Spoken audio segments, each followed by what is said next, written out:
Greetings. I'm listening. Great to meet you. I've been expecting you. For the good. You come get the voodoo. Hey there. And you are? Light be with you. You come to consult the spirits? Welcome to Orgrimmar. Have you come to serve the Horde? Shiny. Sail here. Me buy and trade. What? Hello and welcome to Ctrl Alt WoW, the podcast for those of us who love video games, virtual reality, No Man's Sky, Final Fantasy XIV, among other things.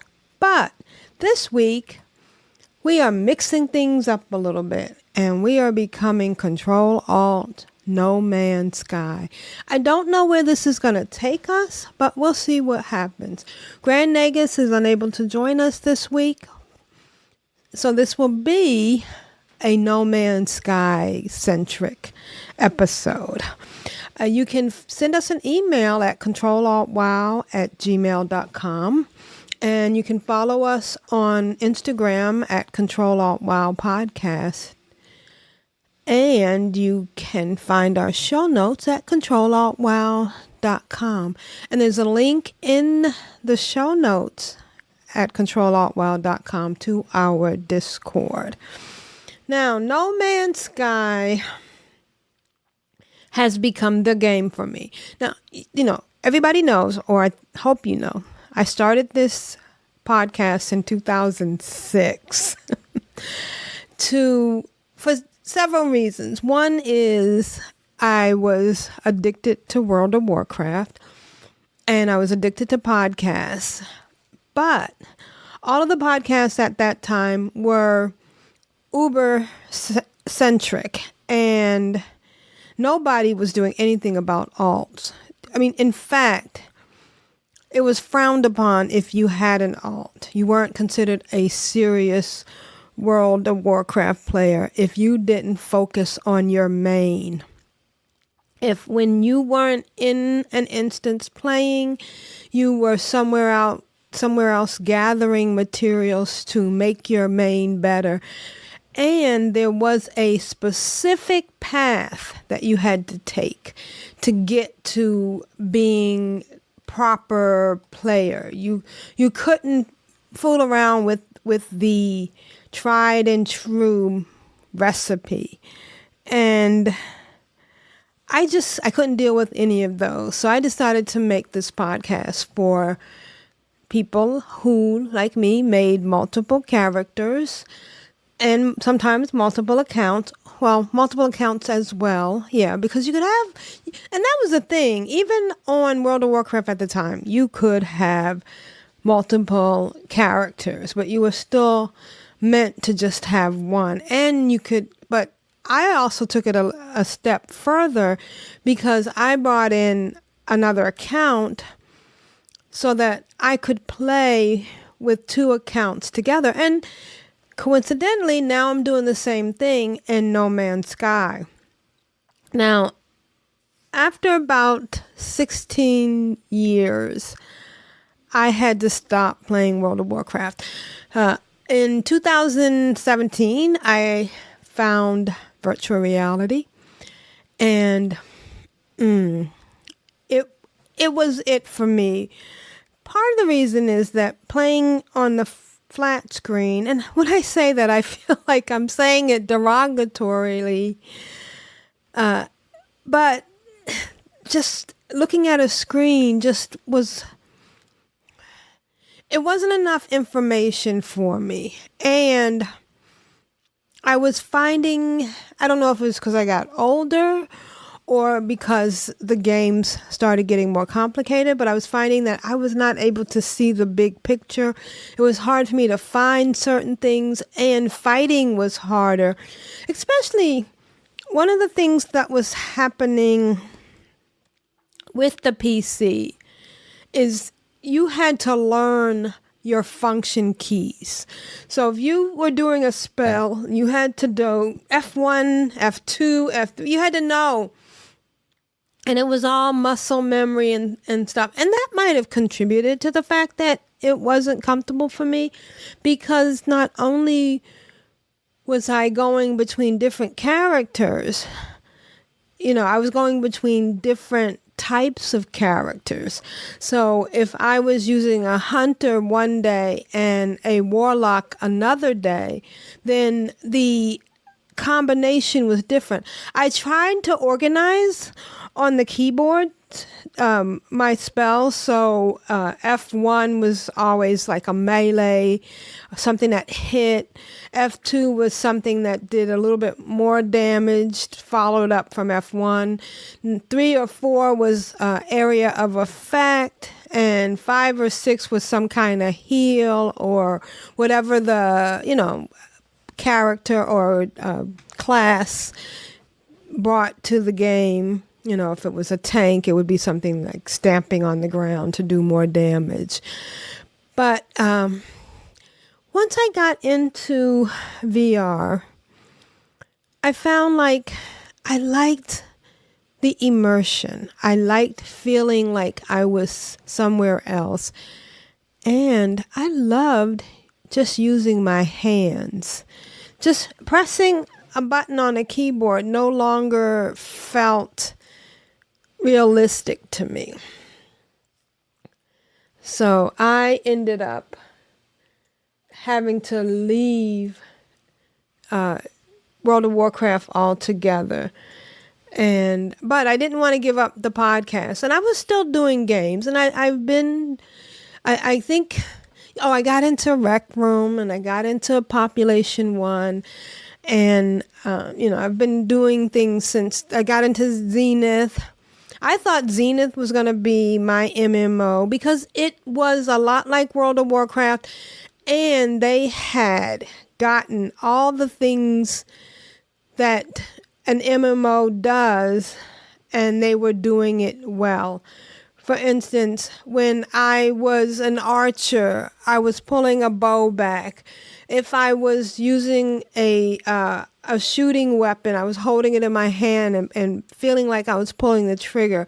And if I was using a blade, I was actually pulling it out and swinging it around, So it was MMO VR at its best. But of course, that went the way of a lot of games. And I mean, even thinking of Zenith now, I'm sad. I still play Zenith, but I only go in to do events every other week. And that leads me to that. I tried a bunch of different games in the meantime. I got excited because there was a possibility that Final Fantasy 14 would have a VR component, and it does. You can go in and you're in the game, but you have to use controllers. You have to use the Xbox controllers, and that just doesn't work for me. It's again memorizing everything, and it just doesn't feel as real. And I stumbled into No Man's Sky because it was on sale, and I knew that it had been around as a flat screen game. So when, I did try Medieval Dynasty, and I love Medieval Dynasty. In fact, Medieval Dynasty was a lot of what I want in a video game, but the multiplayer part was hard, and it was more like co-op instead of actual multi-playing. And there was no way to dual box in Medieval Dynasty in VR. If it had been, I think I would have definitely still be playing that. But when I discovered No Man's Sky, first of all, there was so much to it that just satisfied everything I wanted in a video game and in VR. When I am on a planet and I'm looking around, I am on that planet. And it still amazes me. Like, I can physically look around and move my physical body in my VR room and see multiple layers, see everything around me, like I'm on that planet. And that was an amazing thing for me. And I'm getting chills just thinking about when I first did it. I first stepped on it. Now, it hasn't been easy. It is complicated. And of course, the biggest problem I had with it was that it is very graphic intensive and it needs a really good gaming PC. I tried it with my laptop and it would run, but I couldn't run anything else, which means that I couldn't record or I couldn't stream, and it would occasionally crash. So I took the step and I bought a big gaming PC, and I haven't looked back. So today we are going to talk about what's been going on with me in VR, and I'm thinking I may change the focus of the podcast to mostly No Man's Sky content. And I am I'm going to talk this over with Grand Nagus, but we will have a separate podcast to talk about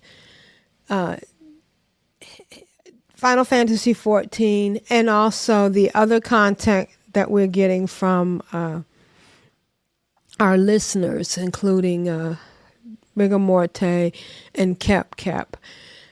But we will be discussing everything No Man's Sky, mostly because there's so much to it, and I just love this game, and I hope you will feel the same. I'm also going to try to do a video version of the podcast in the future, where I will show you what I'm doing in game. That will, be accompanied with the actual video, because the game is beautiful and breathtaking. But this week, we're going to talk about what I did this week. And the next episode is going to be about Expedition 20. But we'll get to that. So this week, I figured out a lot of things. This was last week. I figured out a lot of things in game about the Corvette. Getting it together, decorating the rooms for SS April PVD. And I love this. This is something that I really enjoy in a video game, which is creating and building stuff. But to have it in VR where you can walk around inside of it is just really cool. So one of the things I figured out is when you find anything in the world, you can add it to your page, and it's called adding to your wonder. Make it your wonder. So you have, I think it's 12 to 16 spots in game where you can store your wonders. And I just kind of passed through this. I never paid attention to it. But then you can make these things called wonder projectors. Now, you have to buy the plans at the Anomaly, and you have to use salvage data to purchase it. And what happens is you make this little tiny round disc, and then when you activate it, it brings you to it shows your pages of wonders, the items and pictures and things that you have, and there's a screenshot in the show notes, things that you have liked, animals, or it could be a plant, or it could be a piece of a mineral, or it could be a whole planet that you find interesting. And then when you activate these projectors, it will show whatever it is in a holographic image. And I didn't understand I didn't see what this was for. Oh yeah, this is cute. It's nice decoration.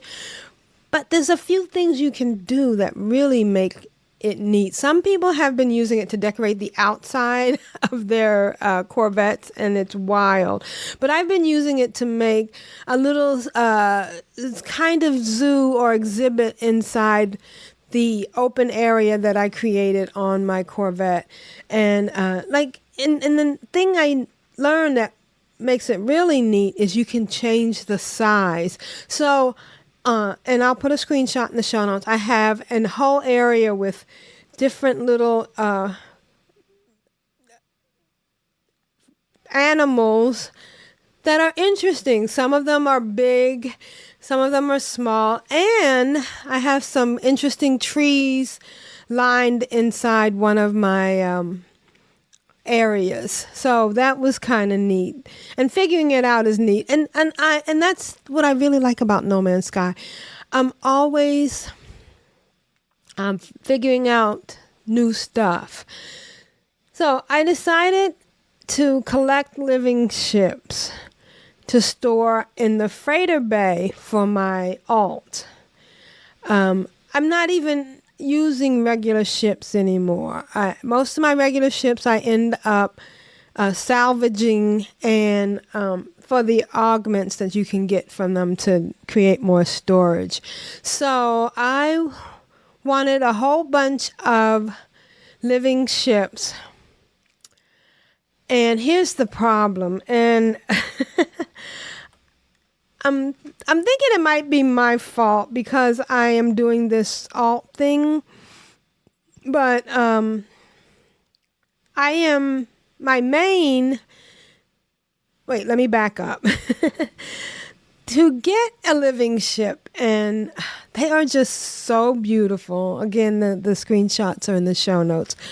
They use different options or materials that you have to get from running your expedition to expand their inventory and to power their technology.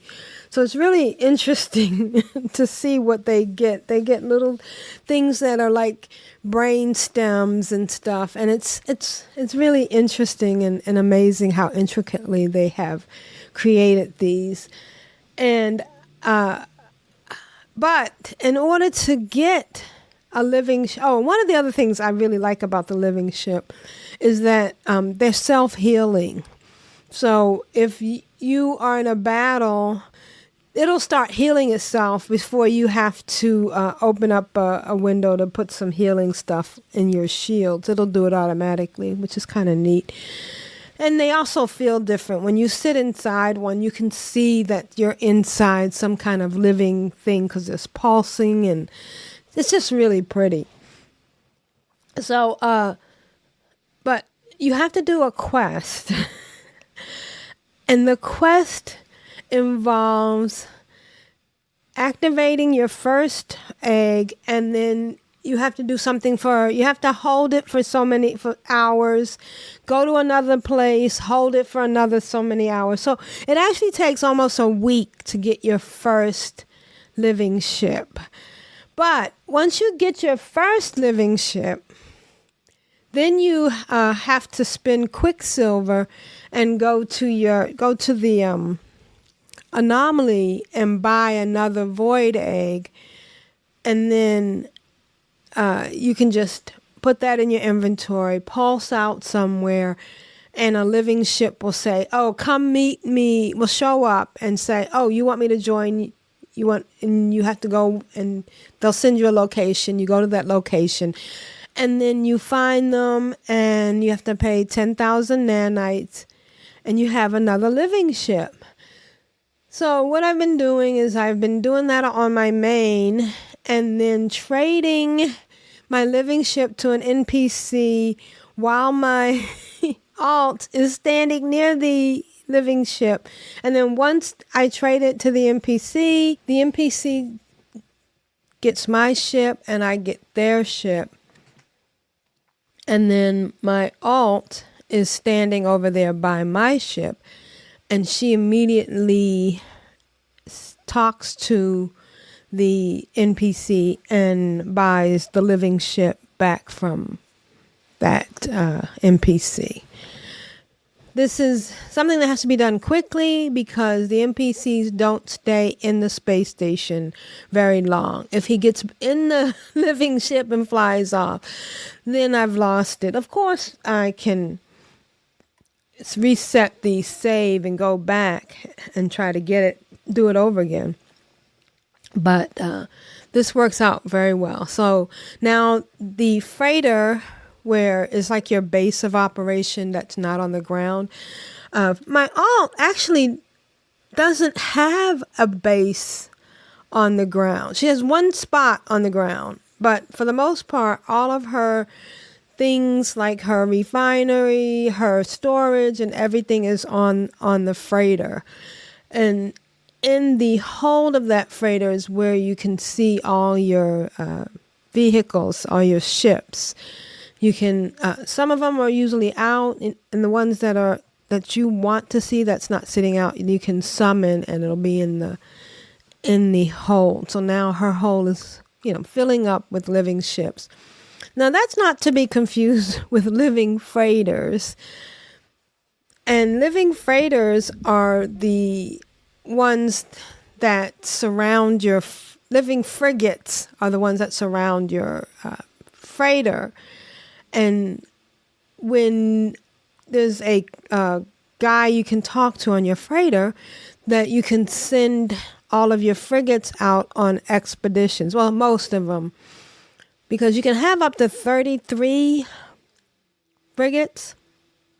And you can do 6 expeditions. And they have 5 frigates per. And depending on the type of expedition, you choose which frigates. That's why there's 33, because sometimes it's a combat, sometimes it's trade, sometimes it's exploration, sometimes it's a balanced one. And for each one, you have a different combination, so then you have a little extra. So I have also been on both my main and my alt trying to have only living frigates and raiders. I just like the way they look when they're in formation around my freighter. They are beautiful. Of course, you end up with an imbalance. The regular freighters that aren't living or from the raiders, the pirates, and those you get when you destroy a pirate freighter, after you, not destroy it, but after you disable it and have the option of taking it over, the frigates that were supporting that freighter now is available for you to hire to come and go to your freighter. And of course, both my main and my alt have pirate freighters just because they're cool. My main has an S class and my alt has an A class, but she's trying to get an S class.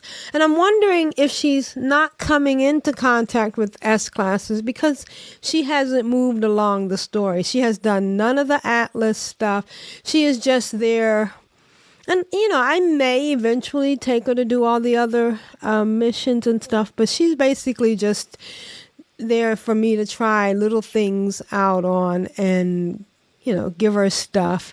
She doesn't even have a lot of skills and stuff. I just give her everything that she needs, and including the living ships. But I ended up ruining a couple of the void eggs because it turns out that there's some kind of glitch that if you have a void egg that has been activated and then you try to get a living frigate, which you do by activating an anomaly locator.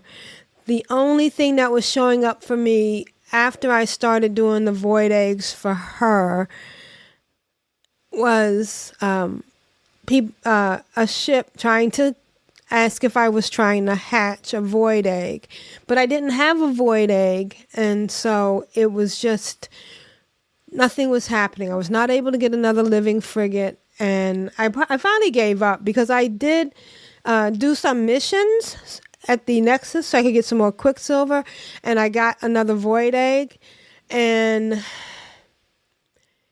it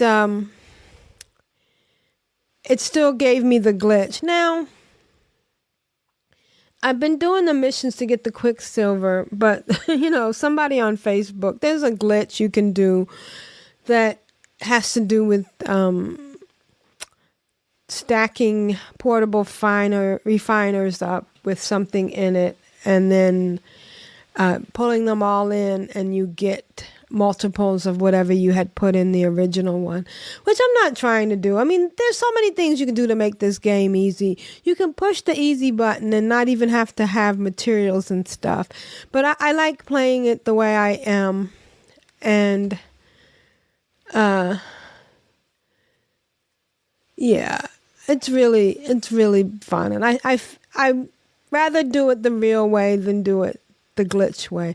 Although after a while I may end up trying it.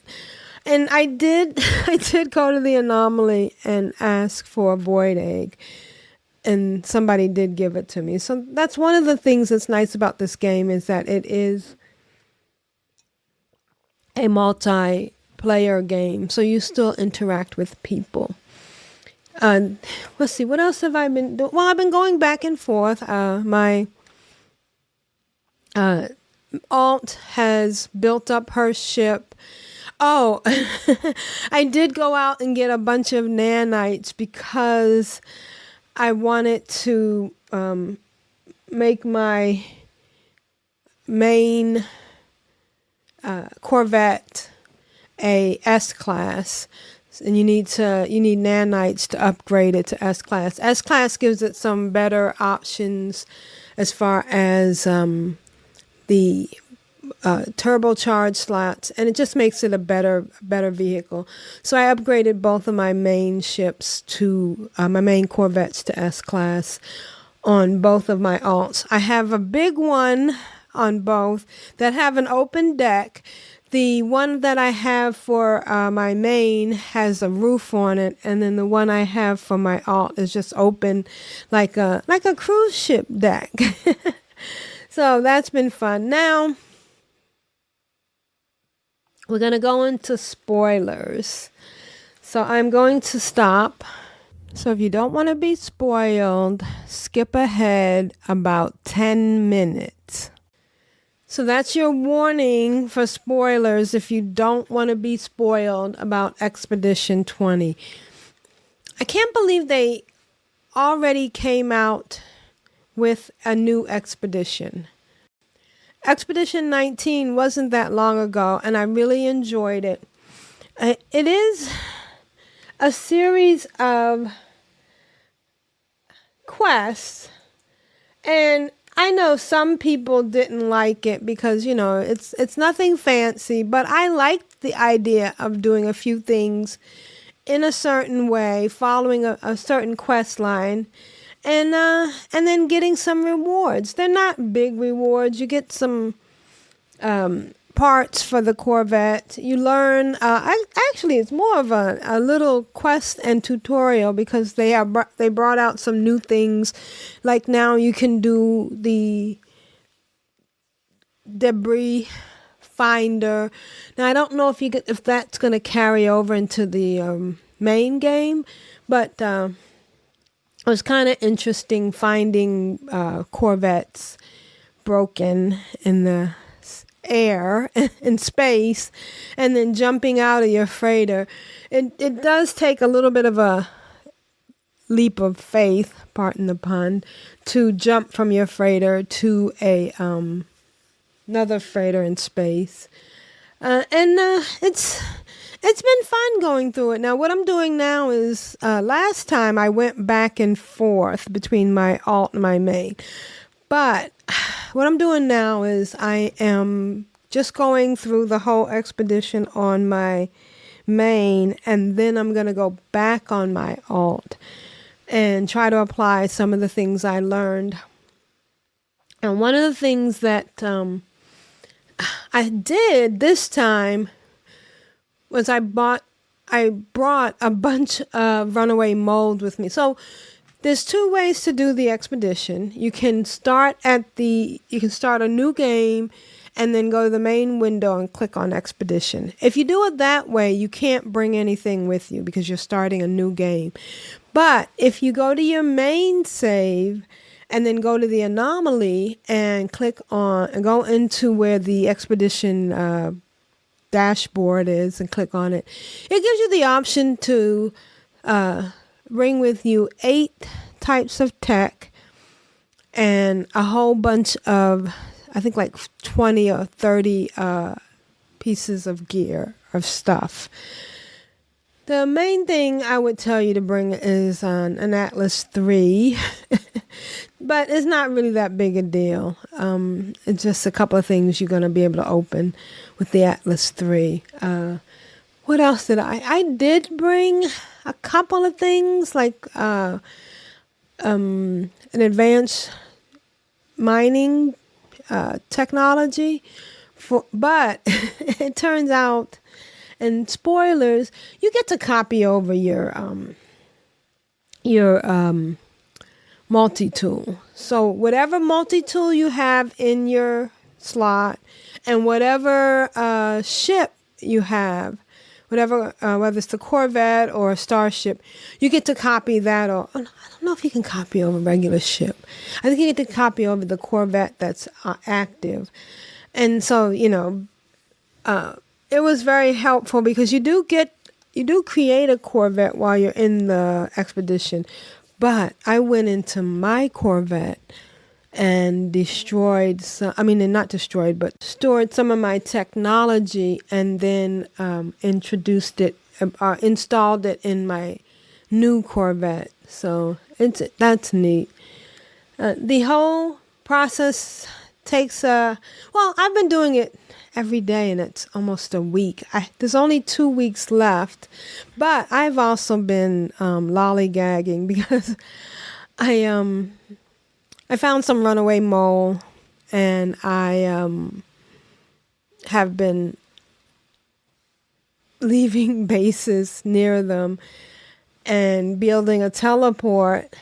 And it's kind of weird because the space station is only a broken space station, and in the anomaly there are no NPCs to interact, so the only thing you can do is buy construction plans, and so you can't get certain things.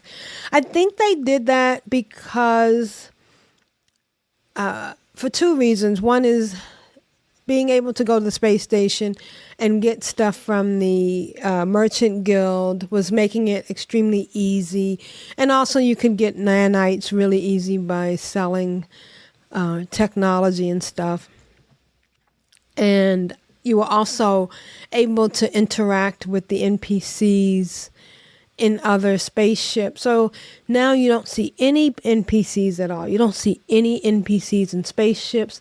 I actually ended up in a depot on a planet, and there was no one there either. There are galactic terminals, so if you have some things, you don't really need a lot of money. I've been doing the runaway mode because I wanted to upgrade my ship, my Corvette, and you can copy your ship over again if you have enough nanites. So, yeah, I probably could have gotten through the expedition a lot faster if I hadn't spent so much time on these little side projects. But one thing I did learn about was how to use my Nautilus a little bit better. I never did that in the actual game because it made me claustrophobic. Because being in the water and being in VR, you really felt like you were in this small ship down in the water. And because of the way the ground is, or the underwater thing is, you could get caught on something very easily. And that always kind of gave me the heebie-jeebies. But it has inspired me to go back and finish that quest line when I get back to the main game. Yeah, the expedition is fun. I am hoping that I'll be able to keep some of the pets. There were some interesting pets in the expedition. So I have gotten some eggs and I've put them in my inventory. So maybe that'll be one of the things I can take back with me, which would be nice. Because I love the pets in No Man's Sky. There's so many things in the game that is fun. I do want to point out that there has been a few comments on the Facebook page from people who have gotten into the game and say that it's boring. You just go to the same planet. It's the same thing over and over again. And at the risk of sounding rude, I don't think this is the game for you. I think this is a game for a certain type of person. You know, I don't like fighting games. I don't like games where you just go in and fight over and over again. Call of Duty has no appeal to me. And, you know, there's a new game out called Star Vault for the VR. And it looks beautiful. You have the option to update. You go to dungeons. But it's just fighting. Like Dungeons of Eternity, it's just fighting. And I don't like that. But I do love this game. And if you haven't done the Expedition 20 yet, I suggest you get into it. There's a lot of things to get from it. And I am I'm at phase 4, and I have to go and survey the moons of a gas giant. So I'm excited about that. I'm loving my Corvette. Like I said, I've been getting a lot of runaway mole. And I did bring over some cake so I can ingest that and get bunches of runaway nanites, runaway mole that I can convert to nanites. I actually just added 2 more halves on my Corvette just so I could put in 8 more refiners so that I could process my runaway mole. Yeah, I am enjoying that. And now we're going to go into some email.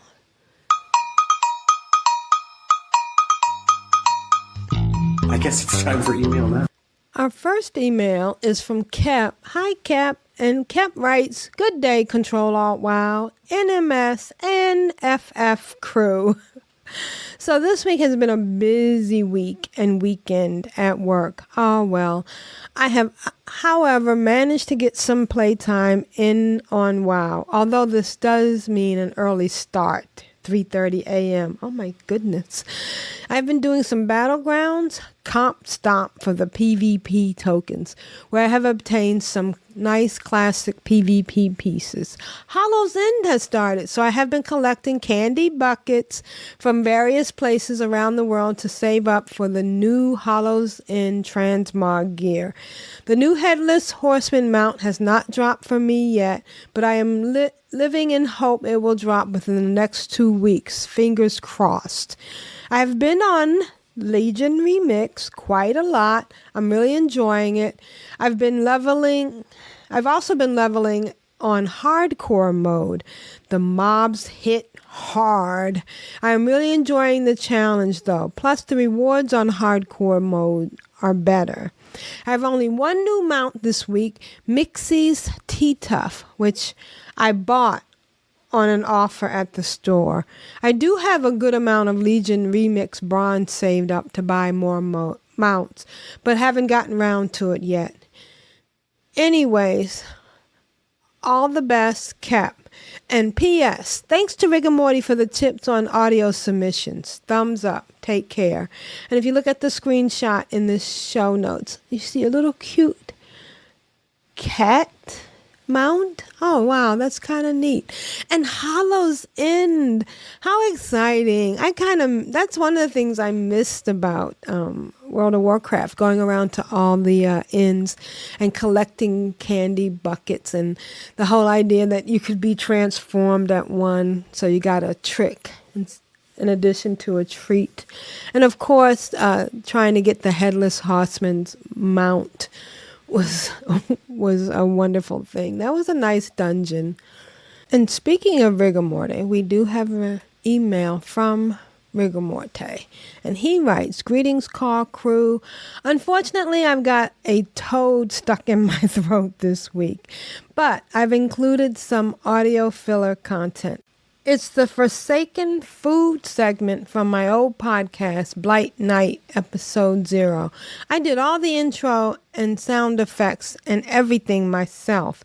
It's been a bit of an off week and just barely dipping into NMS and Guild Wars 2. But having binged on a chunk of Star Trek over the week, I'm ready to dive back into NMS as soon as I'm a little bit better and work settles. Enjoy the audio. Cheers. Rigor Morty. Rigor Morty." Oh, I wonder which Star Trek he's listening to. Watching. I've been trying to get into Discovery, but it's so weird. So different. Not weird. Different. All right, let's listen to Rigor Morty's food segment.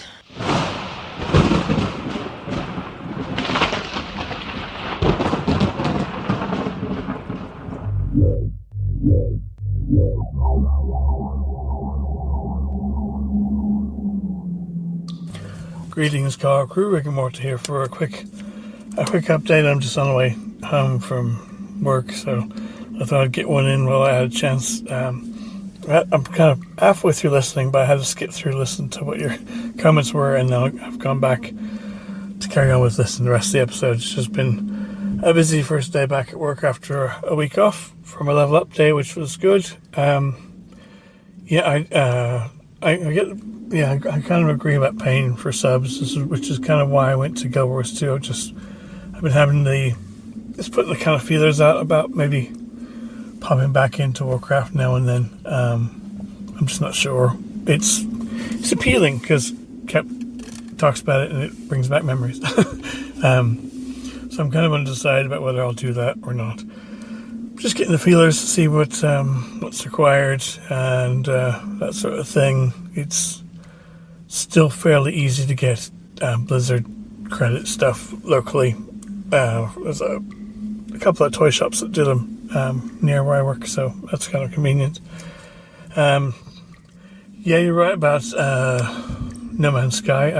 I love that game. It's great. I get sucked into it. The next thing I spent hours just doing a bit of mining, going another bit. And I went, I think I've got really far into the storyline. I know, the whole center of the universe bit, but I've kind of gone, whoa, and I'll pause at that point. I'm like, right, I've done enough of the story. It's a great story. But yeah, I'm loving building stuff. Thanks again for hopping in the game and giving me some bits and pieces, helping out with my Corvette. That's really cool. I really love playing around with my Corvette and building some stuff. And now, I've got 4 segments of quarters on mine, and for symmetry, I want 2 more, and then maybe some other rocket boosters or something. Because I just want to make it a massive ship. It's nowhere near as big as yours is. Yours is ridiculous. It's really cool, though. I think the other thing that annoys me is the ladders. You can't swivel the ladders around between floors. I'm sure there must be another way to kind of get between floors. Besides, ladders can kind of get in the way of equipment and things. But it's cool. It's a lot of fun. I was still exploring. I did have a thing where I was panicking because I picked up another ship. There was a distress call from a ship, and I went and picked up a ship, which another one was severely damaged, and I managed to get it to fly around. I thought, well, I can claim that ship as my own. And then, of course, I'd forgotten where I'd parked my Corvette. And I was like, oh, crud, where is I must be around here somewhere. And I'm like, well, I can't remember. So I remember reading somewhere about if you go back to your freighter, you can then summon the ship to your freighter.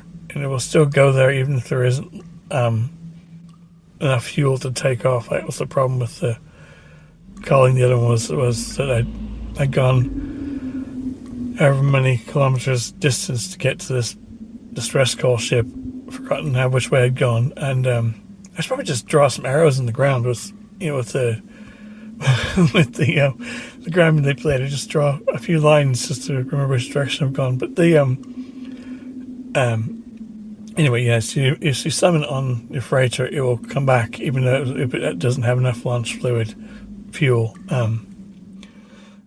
which is cool. And I was hoping to get back on it. And yeah, there's got this. I think the new ship was an S-class. I'll try. I might try and get a photo of it, or I'll do a screen from the inventory menu or something. But it was kind of cool. And yeah, so it's all been good. I played a little bit of Guild Wars 2. On my birthday, I made a new Savari Mesmer. They're kind of plant-born, and Mesmers kind of are illusionists, and they kind of flip away into, when they're illusions, you can use your illusions. You can get up to 2 illusions initially, and then you get more later, and you can use them, and then they can actually explode them as to cause CC or damage or a number of other things. It's quite an interesting class. It's really kind of cool. And if you're using the great sword, it's like a giant laser rather than, I'll have to try and find a screenshot for you, but it's sort of, you whirl your hands outwards, it becomes this laser thing, and the sword spins in the air, and the further away from mobs you are, the more damage you do, which is really pretty cool. So I made that. I was trying to get a little bit of my scrapper played in Iceberg Saga Living World 5, but it's going okay with him, but I'm kind of, me being alcoholic, I'm like, I want to play this, I want to play that, and I really want to kind of pick back up my Herald, and I find somebody talk about some class, or in the guild Discord I'm in, there's like a fashion wars or whatever thing, and people were showing off their mesmers and thieves, and the thief is the only one I've got that's kind of cool looking at the moment. So I played thief last night for a little while. Which is assassin-like. It is like playing a rogue in WoW, but it's not quite. It's sort of in WoW you can kind of just stealth and sit there, whereas it doesn't quite work like that. You can stealth, but it doesn't last as long. You're kind of just stealthing between bits. You can kind of sneak past some stuff, but one sec, coughing fit today. But yeah, you can kind of sneak past that, but what you do is you kind of shadow step. And then when you shadow step, you steal a ability from your opponent. So you can sort of, they might have like a ground spell or something, or a knockout spell or something, and then you can use that as your second action, your F2. So you do an F1 to shadow step, F2 for that. Then you can blind them with number 5, and then backstab them, and for a good chunk of damage. And it's about kind of moving around a lot and kind of evading. Although you don't have a spell like evasion, you just move faster. It's really cool. I'm looking forward to kind of eventually unlocking Daredevil with him, because you run around with like a staff, kind of martial arty, which is cool. Anyway, I've got to get back because I'm gonna make dinner and things and other stuff. Kep's Panda Warrior sounds cool. I played a little bit of a warrior, Panda Monk when it was a thing. It took me a little while. I think I'd probably appreciate it more than I did back then. But yeah, so it's all good. I might think about maybe returning to WoW at some stage, just kind of see what the score is. I really love Guild Wars 2, and there's a lot I haven't done in it. And there's some epic story endings, like, in Heart of Thorns is a cool expansion. There's you got Hearththorns, and then and then his passive fire. You actually kill a god, so that's another battle. He's not as big as Hearththorn stuff because that's an elder dragon. This is a god, but it's still quite an epic thing, and you have killing things has repercussions, obviously, because that power gets transferred and then to other elder dragons and stuff, and Doreen. It's kind of awesome, but there's a living rolls 4, 3, 4, I think, is after Pathfire. A massive, that's that wing battle one. I think I've shown screenshots from before. That's pretty epic. And I haven't even got to the rest of the content. There's other expansions ahead of where I am to even get through. So yeah, looking forward to that. I'm going to get going, and I'll catch you all in game. And yeah, I'm sure we'll hook up again in No Man's Sky before long. And I'll see you all soon. Cheers.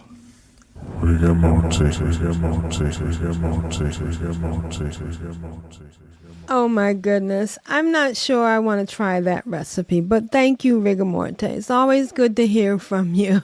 And I love your special effects. Oh, all right. We'll see what will happen next week. If Grand Negus is able to work out his issues with his internet, he will be back, and we'll see what we're going to do with Ctrl Alt WoW No Man's Sky. Thanks for listening. Again, you can write us at controlaltwow@gmail.com. Follow us at Ctrl Alt WoW Podcast on Instagram, and find the show notes at controlaltwow.com, which forwards to controlaltwow.blogspot.com. Thanks for listening. This is April PVD, and we will see you next time.